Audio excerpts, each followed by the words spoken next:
우리가 매주 하나님께 예배를 드릴 때마다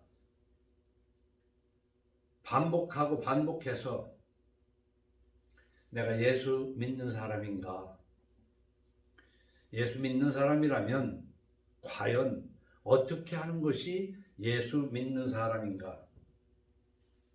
그것을 성경을 통해서 확인을 해봐야 돼요.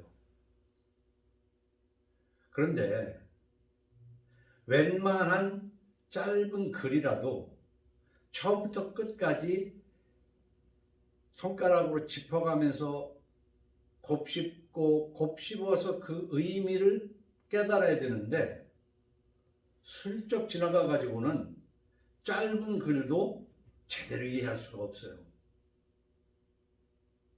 하물며 이 두꺼운 책 속에 있는 1500여 년 동안에 35명에서 40명가량이 쭉 1500년을 거쳐가면서 기록된 하나님의 계시의 말씀을 이해한다는 것은 그리 쉬운 것만은 아닙니다. 그렇다고 해서 불가능한 것도 아닙니다. 어제는 기원이가 이런 말을 해요. 손에 못 박힌, 우리가 일을 많이 하면 이 못 박힌 그게 있잖아요. 손에 못 박힌 것이 뭐냐? 못으로 이렇게 어떻게 해요? 그러니까 짧은 말도요, 이해가 안 되는 사람한테는 엉뚱한 것을 생각하게 돼요. 굳은 살이라는 거, 굳은 살. 그러나 손에 못 박혔다. 얘기하는 것에 따라서 어떤 사람은 엉뚱한 걸로 들어요. 지난주에 버스가 왔다고 경상도 말로 왔대이 하는데 미국 사람은 영어로 왔대이로 들었다 이 말이야. 그래서 우리가 그걸 생각해야 돼요. 또 다른 각도로 말하자면은 우리가 숲속에 들어가서 참 시원함을 느끼고 거기에서 놀면서 거기에 나무도 있고 바위도 있고 보혈에 떨어져 있는 도토리나 이런 것도 있는 걸 보면서 지금 내가 들어가 있는 이 숲이 어떤 모습인가, 어디에 있는 어떤 숲인지 전체를 볼 수는 없어요. 그래서 숲속에서 숲 전체를 볼 수가 없어요. 그래서 그거를 코끼리 더듬는다고 그러는데 멀리서 코끼리를 보면 이런 모양이다 하는 것을 알겠지만은 가까이에 가서 발톱 있는 데를 만져보고 이렇게 더듬으면서 이 전체를 알 수가 없지 않느냐 말이에요. 그래서 전체의 윤곽이나마 전체를 아는 것도 중요하고, 그러나 전체로만 알면서 그 구석구석 세부적인 것을 모른다면 그것도 또한 바람직하지 않습니다. 그것을 전체적으로 그냥 윤곽만 아는 것을 수박 겉핥기. 수박 아무리 핥아봐야 맛을 느낄 수 있습니까? 그 속에 있는 진짜 맛을 느끼려면은 그 안으로 들어가야 되거든요. 쪼개야 되거든요. 그래서 예수 믿는 것이 무엇이냐 해서 요즘 인문학에 비유해서 인문학이 무엇이냐? 사람의 됨됨이다. 그렇습니다. 우리가 예수를 믿고 안 믿고를 떠나서 이 세상을 살아가는 데는 사람 됨됨이가 굉장히 중요한데, 어렵게 정말 6.25 전쟁 이후에 가난했던 우리나라 사람들은 너무나도 먹을 게 없었기 때문에 사람의 됨됨이보다는 어떻게 하면 돈을 잘 벌을 수 있는가, 어떻게 하면 돈을 벌을 수 있는가, 거기에 초점을 맞추고 공부를 하다 보니까 정말 우리나라만한 그런 배움의 열정을 가지고 80% 이상이 대학을 가는 나라, 이제 지구상에 없습니다. 그래서 어떻게 하면 보다 더 잘 먹고 사느냐를 연구하는 것이 그게 교육이라면 거기에 맞춰서 인간의 됨됨이는 너무나 뒤처졌다. 인간의 됨됨이. 가정교육도 별로 없고 그저 돈 벌면 되는 거예요. 직업에 있어서 사명감도 없고 공부를 잘하는 애들 1%가 의대, 법대 이런 데를 간단 말이에요. 왜? 거기를 가면 돈이 되니까. 그 돈이 안 되는 것은 과가 생기지도 않고 생겼다가 없어져 버려요. 자, 이 얘기를 왜냐 하면 예수를 믿는 것도 너무나 이 나라가 가난하다 보니까 예수 믿으면 잘 먹고 잘 살게 된다로 온 거예요, 지금까지. 그래서 하나님의 진정한 뜻은 깨달으려고 하나님이 바라는 인간의 됨됨이에 대한 연구보다는 그저 이렇게 하면은 잘 먹고 잘 산다. 예수 믿고 복 받자. 예수 믿고 부자 되다. 그건 귀신의 신학이에요. 하나님은 그것을 원하지 않아요. 그렇기 때문에 진정한 하나님의 뜻을 알고 그 길을 가고자 하는 자는 그리 많지 않다고 예수님이 말씀하셨어요. 많은 사람이 넓은 길로 간다. 좁은 길로 가라. 그 좁은 길은 찾는 자가 없으나 그것은 곧 영생하는 길이다. 그런데 죽음 뒤편에 영생 같은 것도 생각할 것도 없어요. 그저 어떻게 하면 복을 받느냐. 이 복이라고 그러면 그냥 잘 먹고 잘 사는 거, 남들보다 더 잘 사는 거, 이것을 복으로 생각했다는 말이에요. 그래서 늘 반복하지만 우리는 이 잠언을 통해서 인간 됨됨이, 하나님이 바라는 사람, 거룩한 사람이 되어 나가야 된다고 또 얘기를 하다 보면 전체적인 것을 까먹을 수밖에 없어요. 전체적인 것이 뭡니까?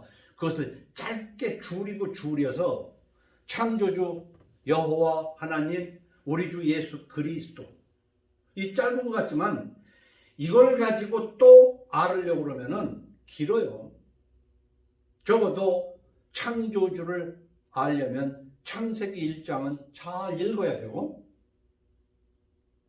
집마다 지은이가 있으니 만물을 지으시는 여호와라는 믿음이 있어야 되고, 그 만물을 만들어 놓고 그냥 마신 하나님이 아니라 오늘도 눈에 보이지 않는 미생물 하나하나까지도 공중에 나는 새뿐만 아니라 하물며 우리까지 돌보시는 하나님이라는 믿음을 가져요. 그게 창조주에 대한 신앙이에요. 하나님이 창조를 했다면 창조주의 뜻에 따라 움직여야 되는 것이 당연한 거예요. 우리가 어떤 기계를 만들어 놓으면 그 기계는 내 뜻대로 움직여야지, 내가 원하지 않은 대로 움직이면 고장난 기계란 말이에요. 그래서 하나님이 창조주라는 것에서부터 여호와의 뜻은 무엇이고 하나님의 뜻은 무엇이고, 우리 주, 여기에서 우리 주는 뭐예요? 하나님을 우리 주님이라고 그러는데, 이 하나님을 믿는 데는 공동체를 형성해야 돼요. 많이 모여야만 된다는 것이 아니라 두셋이 모인 곳에 내가 너희와 함께하라고 말씀하셨기 때문에 숫자가 많은 것이 중요한 게 아니라 두셋이 모인 곳에. 예수 믿는 것은 혼자 산에 가서 그저 독불장군처럼 사는 게 아니에요. 그래서 최소한의 가정에서 함께 여호와 우리 주 예수 그리스도에 대한 신앙 공동체를 만들어 가야 될 줄로 믿으시기 바랍니다. 그런데 또 공동체를 만들다 보니까 보니 그 공동체가 형편없이 부패 타락해버리더라 이 말이에요.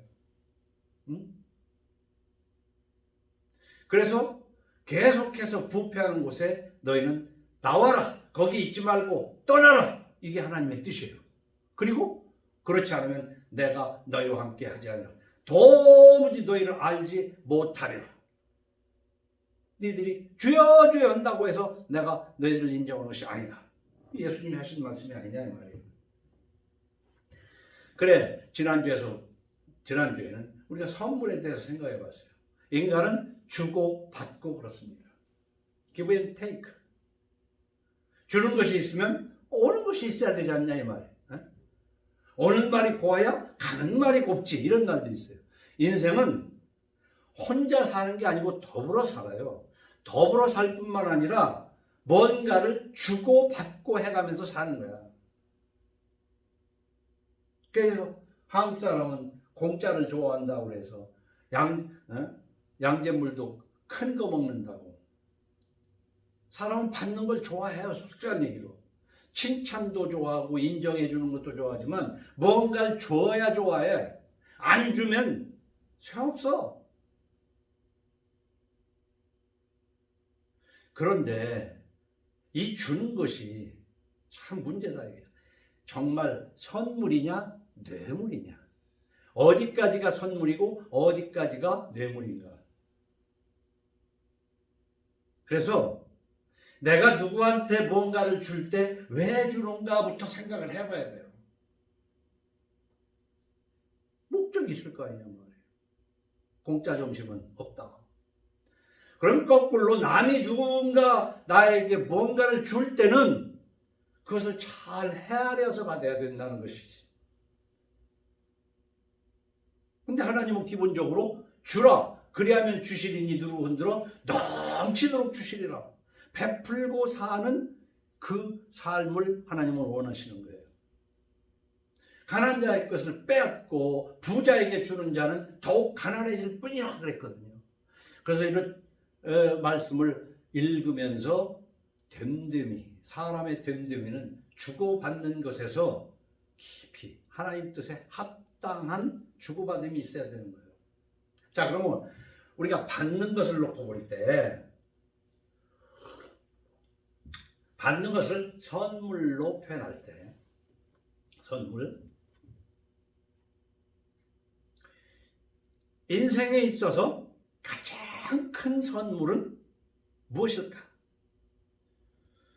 뭐 이런저런 선물을 많이 받아가지만 정말 나는 인생의 최고의 선물을 받고 싶다.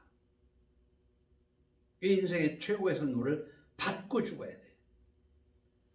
그래서 오늘 제목을 인생 최고의 선물이라고 그랬어요. 받는 입장에서 얘기하는 거야. 받는 입장에서. 그럼 성경 전체를 놓고 볼 때 하나님이 보리밥도 못 먹고 심지어는 보리밥이라도 배불리 먹고 잤으면 좋겠다 하는 민족에게 복을 주시는 예수가 전파가 돼서 이만한 1000만 성도 어쩌고 하다가 이제 800만, 700만으로 떨어지고, 이 코로나를 통해서 얼마까지 떨어질지는 모르겠지만 저는 한 20년 전에 이런 얘기를 했어요. 참 의료보험이 돼가지고 의료보험 혜택이 얼마나 좋습니까? 60년대까지만 해도 의료보험이 없어가지고 아파도 동네 의원에 가기가 어려웠다고. 돈 있는 사람이나 병원에 다녔지.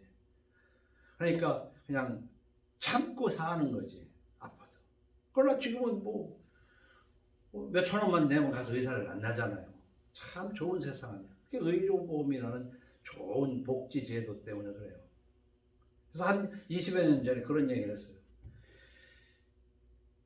동사무소에다가 종교를, 모든 사람은 종교를 기록하게 해가지고 기독교라고 기록된 사람은 의료보험 혜택을 안 준다라고 나라에서 법으로 그렇게 정했다 그러면 이 1000만 기독교인이 반의 반도 안 남을 것이다. 네, 그런 설교를 한 적이 있어요. 20여 년 전에. 지금도 만일 기독교인이라고 그러면 어떤 상당한 불이익을 준다고 그러면은 난 예수 안 믿는다고 할 사람이 교회 다니는 사람 중에 제가 볼 때는 19살이다. 그렇게 봐요. 19사람도 넘어. 통계로 보면 100에 95사람. 그래서 지난 시간에 코로나로 이 수가 줄었지만 종교개혁 지금 할 수가 없어요. 500년 전처럼 종교개혁을 할 수가 없어. 코로나로 종교개혁이 왔다.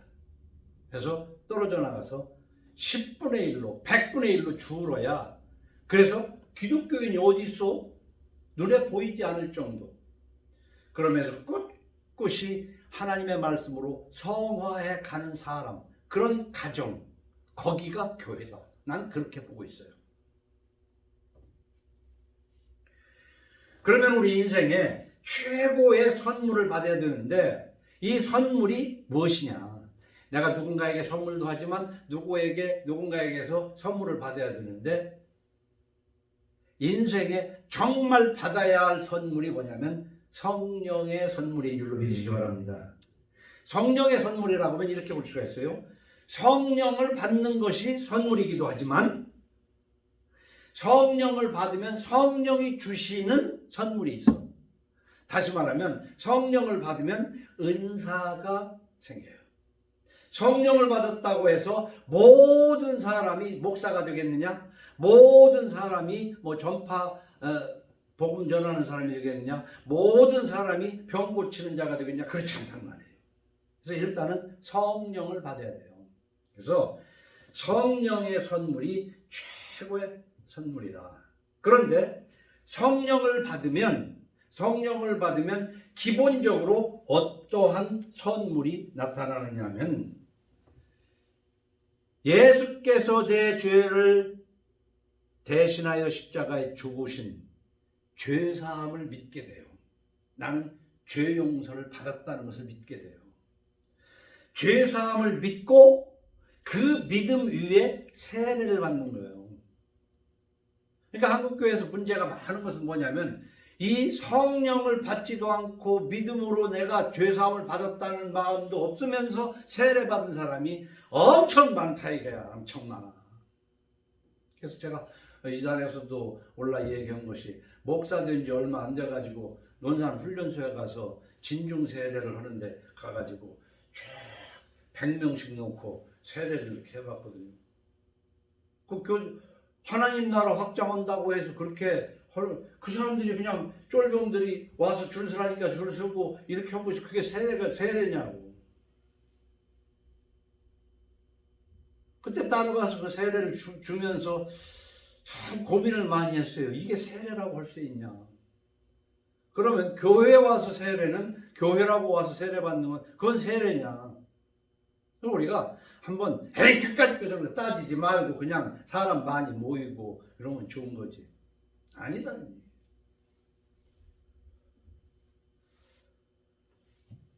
그 죄사함을 믿고 세례를 받는 것이 그게 성령의 선물이고, 그 다음에 오늘 기록된 말씀이 뭐냐? 하나님이 주신 아내와 자녀가 성령의 선물이라는 거야. 13절로 14절을 한번 보겠습니다. 19장 13절로 14절. 미련한 아들은 그의 아비의 재앙이요 다투는 아내는 이어떨어지는 물방울이니라. 집과 재물은 조상에게서 상속하거니와 슬기로운 아내는 여호와께로서 말미암느니라. 이 슬기로운 아내, 여호와께로서 말미암느니라. 너희는 믿지 아니하는 자와 멍에를 매지 마라. 하나님이 짝져 주신 자를 사람이 나누지 못하느니라. 이걸 복합적으로 생각을 해야 돼요. 복합적으로. 우리가 결혼을 했으면 다 하나님이 짝져 주셨다고 착각하지 말라는 것이지.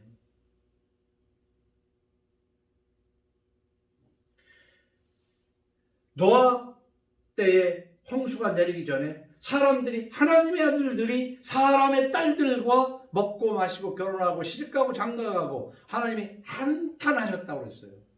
좀 이 시대도 마찬가지죠.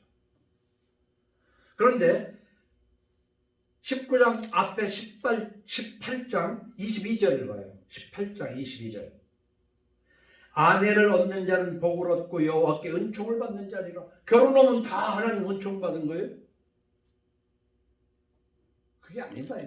여호와께서 주신 아내를 얻는 자는 복이 있느니라.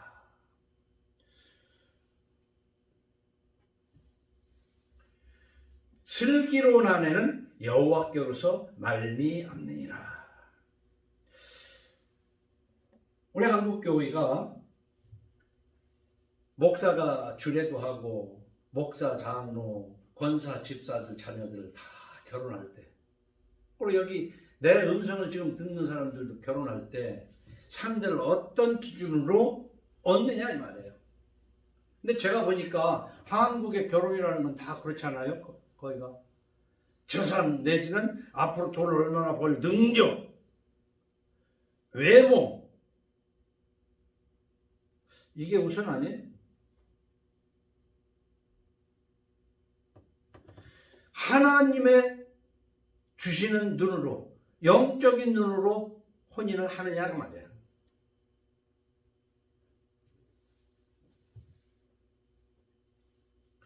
어쨌든 간 하나님께서 슬기로운 아내는 주시는 것이다. 그래서 저는 이 성령의 선물을 받아서 하나님이 주신 아내와 결혼을 해가지고 그 아이들을 성령의 인도하심 따라 교육하는 것이 얼마나 복인가. 선물 중에 최고의 선물이 그것인데, 그 선물을 받았음에도 불구하고 이 세상적인 선물, 좋은 차, 좋은 집, 높은 직위, 이런 것만 바라보는, 그래서 항상 불만이어도 안 되고, 이 세상에서 조금 먹고 살만하고 어쩐다 하더라도 성령의 선물을 받지 못하면 그것은 아무것도 아닌 것인 것을 알아야 된다는 말이에요. 그래서 오늘 숲속에 들어가서 숲을 보지 못하고 눈으로 보지 않는 코끼리를 손으로 더듬어 아는 신앙이 아니라, 창조주 여호와 하나님 우리 주 예수 그리스도에 대한 깊은 지식과 믿음 아래서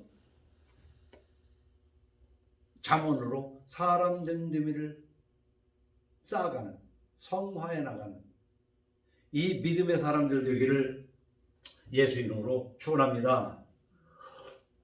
그래서 13절에 보면, 미련한 아들은 그의 아비의 재앙이요 다투는 아내는 이어 떨어지는 물방울이니라. 가정이, 자식도 마누라도 남편도 근심덩어리, 왼수가 어디 있는가 알았더니 바로 집 안에 있구나. 이게 무슨 예수 믿는 거겠어요. 그래서 시편을 보면 참 가정에 대한 우리가 머리로 상상할 수 있는 것이 127편과 128편인데, 보라, 자식들은 여호와의 기업이요 태의 열매는 그의 상급이로다. 젊은 자의 자식은 장사의 수종의 화살 같으니 이것이 그의 화살통에 가득한 자는 복되도다. 그들이 성문에서 그들의 원수와談판할 때 수치를 당하지 아니하리로다. 이거 뭐 설명하자면 한두 끝도 없어요. 그냥 읽고 이게 무엇일까 한번 생각을 해봐야 돼요. 응?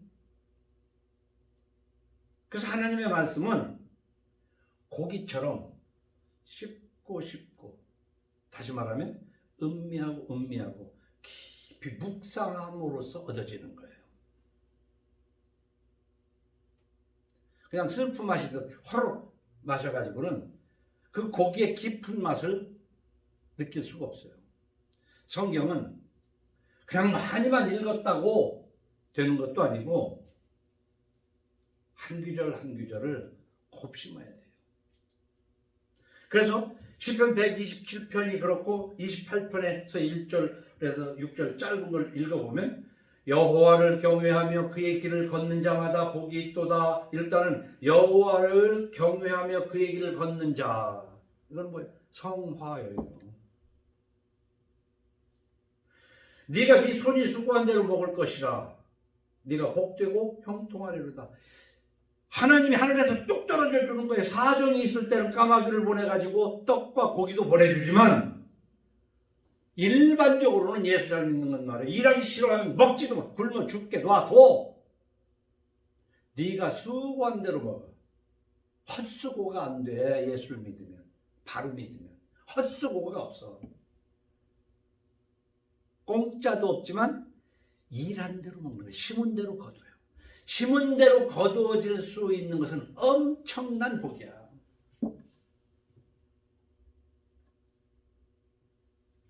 네 집 안방에 있는 네 아내는 결실한 포도나무 같으며 네 식탁에 둘러앉은 자식들은 어린 감람나무 같으리로다.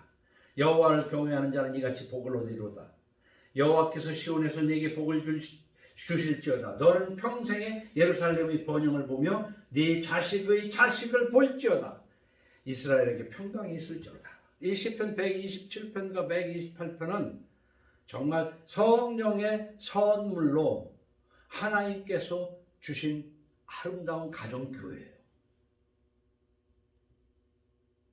이런 가정교회를 이루면 남들보다 이 세상에 비해서 직위가 좀 낮고 좀 덜한 집에서 좀 덜 좋은 걸 먹고 살아도 그것이 진정한 복이라는 것을 깨달으시는 여러분 되기를 예수 이름으로 축원합니다. 자, 그러면 말이에요. 우리가 저 유럽에 몬테스큐라는 사람이 있고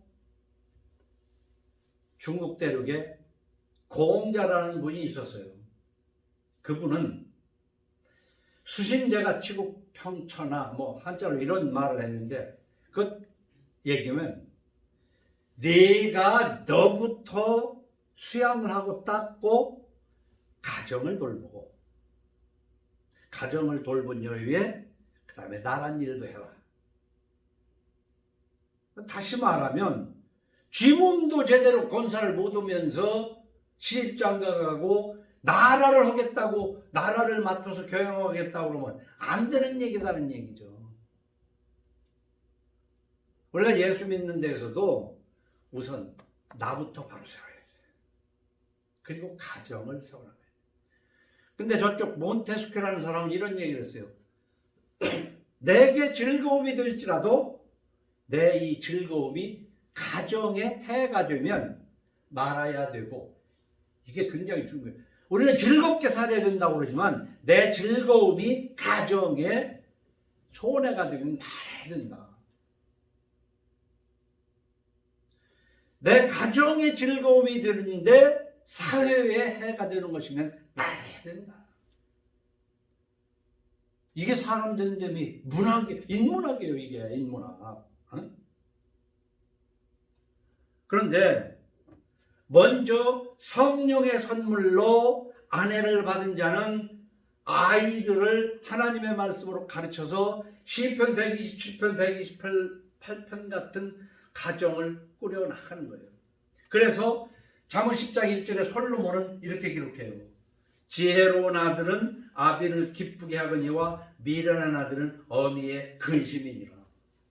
우리나라는요, 그저 등이 거북이 등 갈라지듯이 갈라지게 김 매고 풀 뽑고 그러니까 해서 농사져 가지고 자식을 서울로 도시로 나가서 가르쳐 가지고 그 자식이 기쁨이 되게 하려고 했지 근심이 되게 하려고 했어요. 그게 다 나가지고 아주 근심 덩어리가 된 것이 한국이 아닌가 그런 생각을 해봅니다.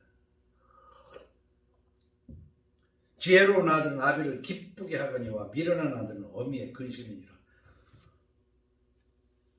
잠언 15장 20절에서 지혜로운 아들은 아비를 즐겁게 하여도 미련한 자는 어미를 업신여기느니라. 잠언 17장 21절에 미련한 자를 낳는 자는 근심을 당하나니 미련한 자의 아비는 낙이 없느니라. 이 미련하다는 게 꼭 머리가 나쁘다고 그렇게 해석하면 안 돼요. 사람 됨됨이가 아주 안 돼가지고 미련한 거지. 똑똑한 건 우리나라는 그냥 영어 잘하고 수학 잘하면 똑똑한 걸로 아는데 그건 똑똑한 것이 아니에요. 그건 필요한데 그거 해가지고 어디다 써먹어요. 그 써먹는 데는 작아요. 그게 돈이 얼마나 되는지는 몰라도 진정으로 사람의 쓰임새는 사람 됨됨이에요. 근데 우리는 뭐예요? 사람 좋다. 그 사람 좋은 사람들은 뭐요? 사람 좋으면은 뭐 돈벌이를 못 오고 뭐 이런 사람으로 생각을 했잖아요. 그러나 하나님의 말씀 안에서 됨됨이가 되면 하나님이 나누어주는 자가 되게 하실 줄을 믿으시기 바랍니다. 남의 것을 뺏는 자가 되게 하는 게 아니라 나누어주는 자가 되게 하신다고. 하나님이 그렇게 하셔. 사람 됨됨이만 되면. 그게 뭐냐? 성화다 이 말이에요. 근데 성화만 하면서 창조주 여호와 하나님 우리 주 예수 그리스도를 알지 못하고 잠언에 있는 말씀으로 사람 됨됨이가 되어봐야 그것은 성화가 아니지. 그래서 사도행전 2장 38절에 베드로가 이르되 너희가 회개하여 각각 예수 그리스도 이름으로 세례를 받고 죄사함을 받으라. 그리하면 성령의 선물을 받으리니. 이게 성경에는요 무엇이 먼저고 무엇이 나중인지 논리적 순서는 아니야. 성령을 받고 믿음이 생길 수도 있고 믿음이 믿고 나니까 성령을 받았다고 할 수도 있고 이 순서를 정확히 뭐라고 얘기할 수는 없어요. 그런데 우리는 성령을 받지 않고 또 다른 곳에서는 뭐냐면 믿음은 들음에서 나느니라 그랬거든. 하나님의 말씀을 듣다 보니까 믿음이 들어서고 성령이 내게 오시더라 그 말이에요. 그래서 누가복음 11장 13절에서는 구하라 그러면 얻을 것이요 쭉 하면서 니들이 악할지라도 자식에게 좋은 것을 줄 줄 알거든 하물며 그 구하는 자에게 성령을 주시지 않겠느냐 그랬죠. 성령은 구해서 받을 수 있는 것이다. 응?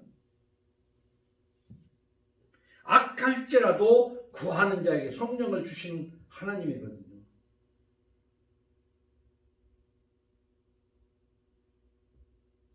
그리스도의 이름으로 세례를 받고 죄사함을 받으라. 그래야만 성령의 선물을 받으시니. 그래서 인생 최고의 선물이라는 오늘 제목을 가지고 정말 우리가 성령을 선물로 받으면 성령께서 주시는 선물로 믿음이 오고 하나님이 주신 아내와 자녀. 이거 다시는 뭐냐면 내가 예수를 믿고 성령을 받아서 믿게 되면 믿지 않던 아내가 믿지 않던 남편이 그 순서가 꼭 믿는 사람들끼리만 결혼해가지고 그런 건 아니거든요. 그러나 믿지 아니하는 자와 멍에를 매지 말라고 그랬지만 믿지 않는 남편이 같이 살기를 기뻐하거든. 살아라. 네가 그를 구원할지 알 수 있겠느냐? 그랬거든요. 그러니까 전체로 봐야 돼. 전체로. 자, 우리는 하나님이 주신 선물, 세상에서 누군가가 나한테 좋은 걸 주기를 바라지만 그것도 좋을 수도 있지만 그보다 더 좋은 건 성령의 선물로 받은 믿음과 하나님이 주신 가정. 그 가정이 성화해 나가는 거거든요. 그래서 오늘은 보니까 만들어낸 것이 아니라 15절로 18절을 보니까 오늘 말씀의 15절 18절을 보니까 게으름이 사람으로 깊이 잠들게 하나니 탐하는 사람은 줄일 것이니라 그랬잖아요. 성경 어디든지 간에 보면은 제 손으로 수고하여 수고한 대로 먹는 거. 이거 부지런하게 일하는. 공중에 나는 새를 보라는 거예요. 나뭇가지에 앉아가지고 졸고 있는 새가 아니라 공중에 나는 새. 그거 다 하나님이 먹여줘. 응? 그런데 15절에 부지런히 해서 먹어라 그 말이야. 그러면서 16절에 계명을 지키는 자는 자기의 영혼을 지키거니와 자기의 행실을 삼가지 아니하는 자는 죽으리라. 성화. 이게 계명을 지키는 자가 뭐예요? 자기의 영혼을 지킨다는 것은 곧 이 삶에서도 하나님이 지켜주신다는 거예요. 너희는 먼저 그의 나라와 그의 의를 구하라. 그리하면 이 모든 것을 더하시리라. 이런 것과 다 짝이 맞아요.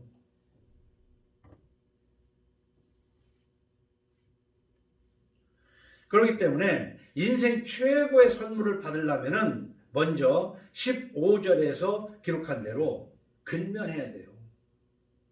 예수 믿는다는 것은 사람 됨됨이는 여러 가지로 표현할 수 있어요. 사람 됨됨이는 부지런히 일해서 최소한 저먹을 것을 버는 것이 그게 성화의 한 부분이에요. 성화는 너무나도 넓은 부분인데 자기 손으로 부지런하게 일해서 자기 먹을 것을 남에게 손 벌려 먹지 않고 자기 것을 자기가 먹는 것도 성화의 한 부분이라는 말이에요. 그래서 15절로 18절을 가지고 보니까 네 가지로 얘기할 수 있어요. 첫째는 근면, 성실, 선행, 그리고 교육. 학교에서도 이런 것들 다 해요. 그냥 인간의 됨됨이는 뭐야? 근면, 성실. 다 좋은 얘기 아닙니까? 근데 하나님도 그렇게 가르치는 거예요. 근면, 성실. 그리고 좋은 일 많이 해라. 그리고 남을 가르쳐라. 근데 누굴 가르쳐요? 가정에서 자녀들을 교육해야죠. 그래서 인생 최고의 선물은 성령의 선물로 죄사함을 믿고 예수 그리스도를 믿고 이제 하나님이 주신 가정에서 근면, 성실, 선행, 교육 이걸 해가는 것이 하나님의 최고의 선물이다 이 말이야. 그래서 첫째가 이 재물은 근면을 얻는다는 것을 알려주는데 저 뒤에 24절에서도 그렇게 말하고 있어요. 24절 거만한 자를 때리라 그리하면 어리석은 자 24절 게으른 자는 자기의 손을 그릇에 넣고서도 입으로 올리기를 괴로워하느니라. 참 이거 얼마나 재밌는 얘기예요. 예수는 잘 믿어. 믿으면 좋은데 게을러. 얼마나 게으르냐면 아이고 배고파 하면서 떡에다가 손을 대고도 그 떡을 입에다 넣는 것도 귀찮아서 못하는 거야. 그래서 내가 애들 자꾸 숟가락을 떠서 입에다 넣어주는 거 그거 애 죽이는 거야 그거. 애 죽이는 거야 그거. 말로 먹어라 하는 정도는 몰라도 굶어 봐야 알아. 굶는 거 모르고 커가지고는 안 됩니다. 숟가락 젓가락으로 자꾸 입에다가 집어 넣어주는 거 그거 죽이는 거야 애를. 그 짓을 왜 해? 그걸 사랑이라고 생각하는 거지. 사랑이 다 사랑인 줄 아세요? 사랑이 아니야. 그건 죽이는 거야. 굶어 봐야 된다고 사람은. 그래서 내가 식물을 비유해서 얘기하는데 여러분 밭에 있는 식물도요 물이 충분해야 잘 자라지만 석 달 열흘 장마 줘봐 다 녹아 없어져 버려. 비가 왔으면 땡땡 쬐서 좀 말라야 돼. 가뭄도 느껴야 곡물이 크는 거야. 어? 농사 지어봐서 아시죠 권사님들? 어?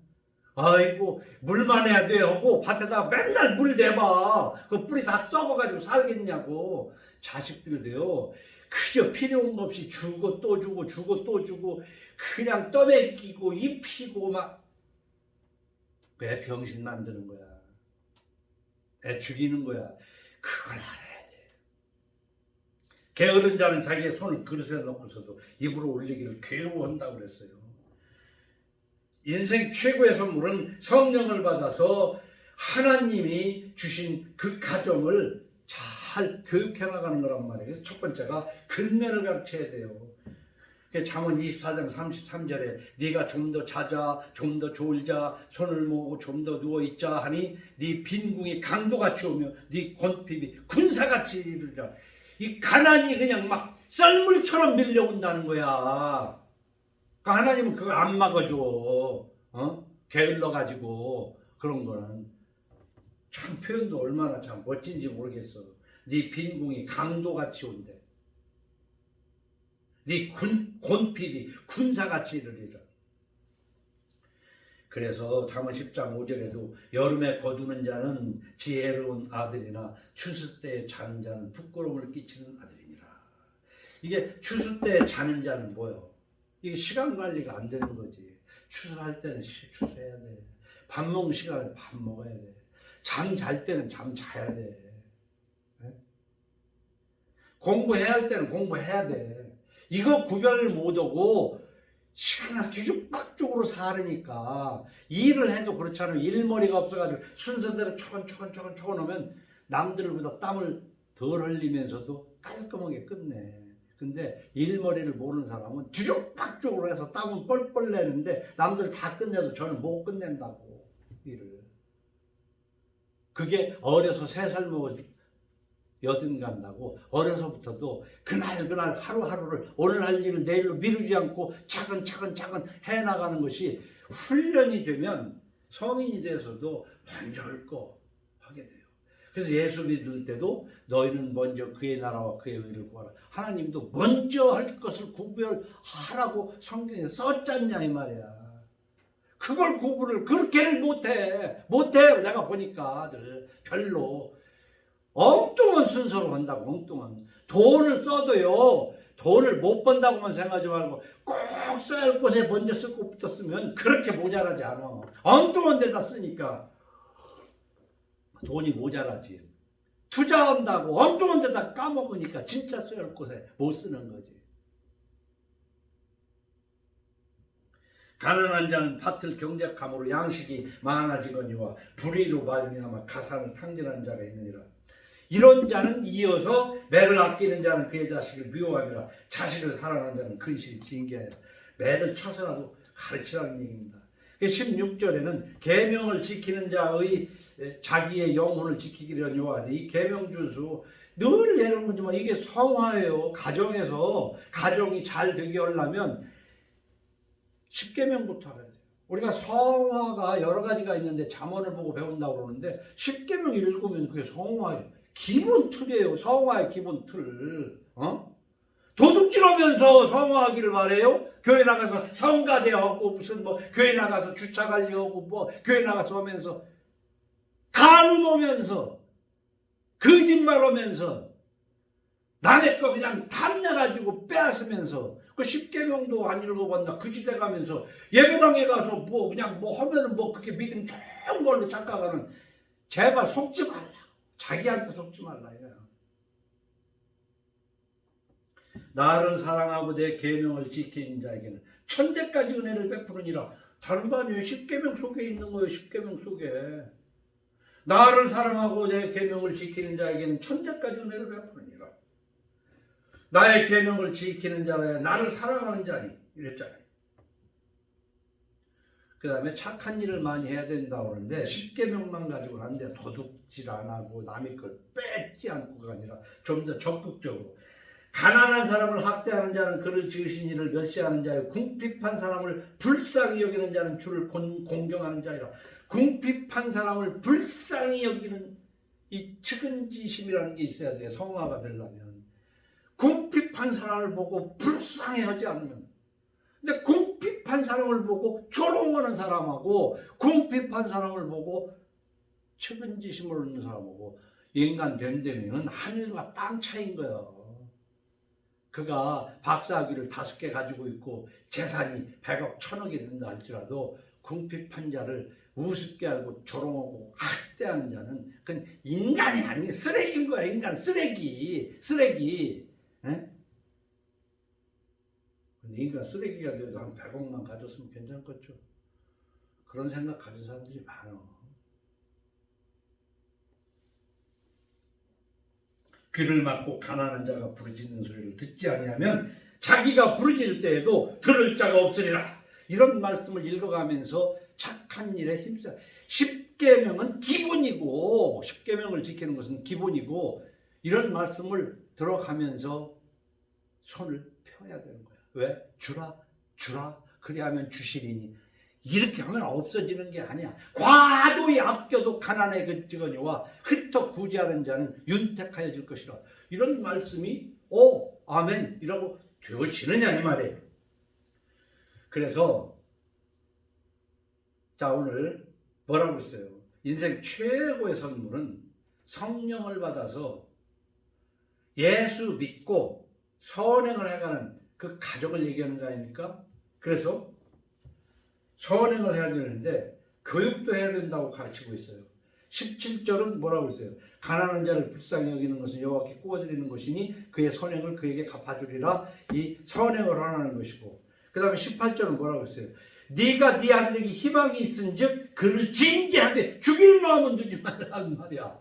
가르치는데 채찍으로 때려도 죽지 않는다. 네가 정말 자식을 사랑하면 때려라. 그러나 죽일 마음으로 때리지는 말라는 거지.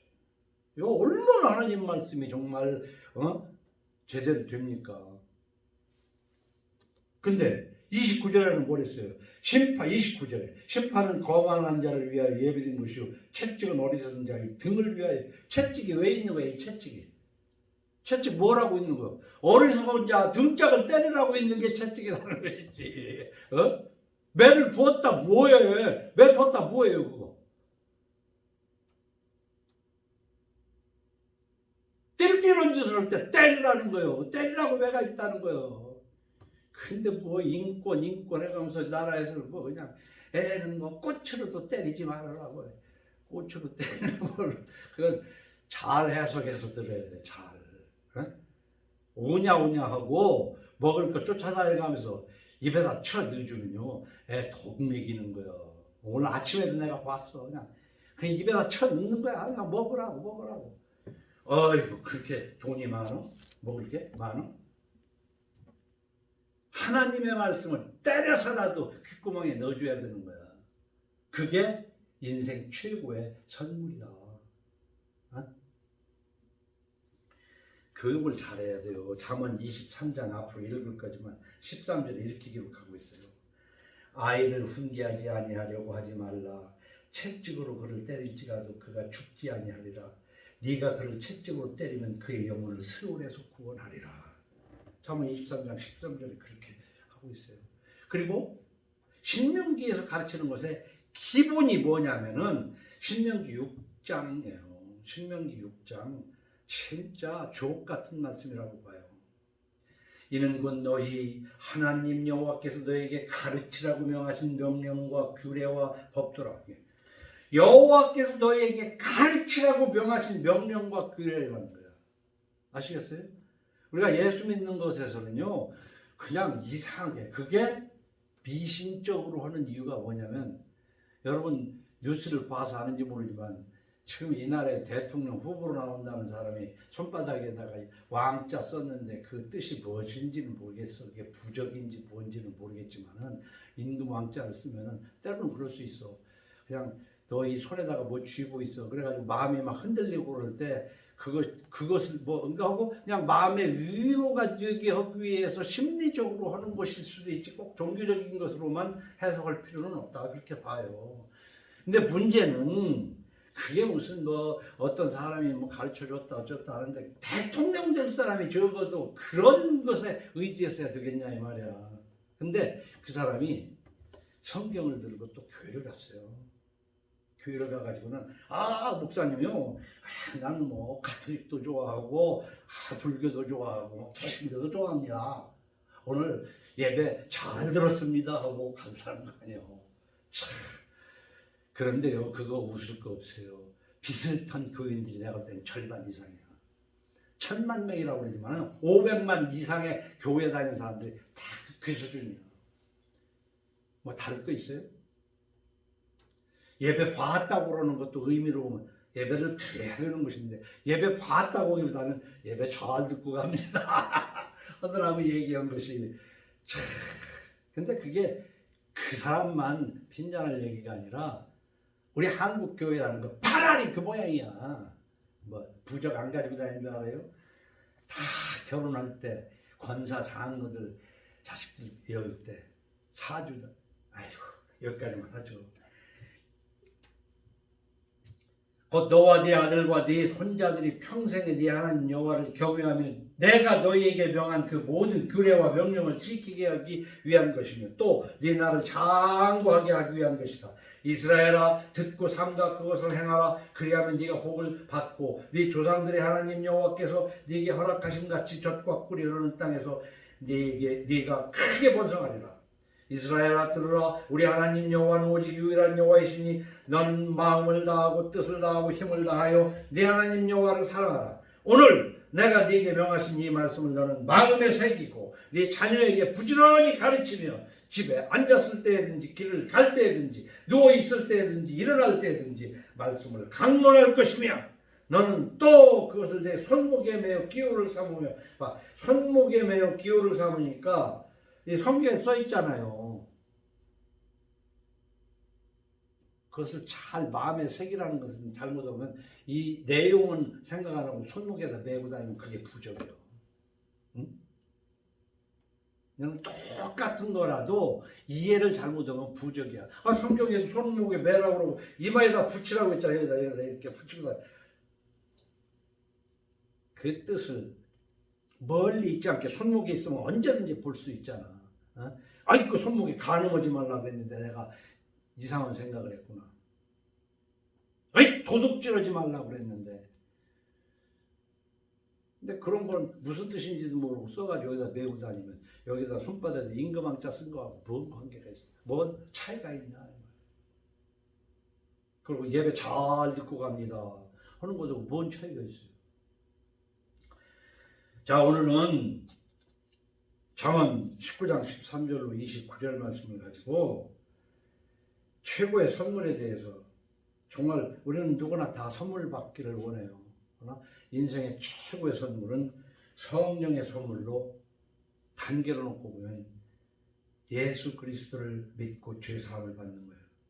그럼 그보다 더 먼저는 뭡니까? 내가 정말 형편없는 죄인이라는 것을 아는 사람이 죄사함이 되는 것이지.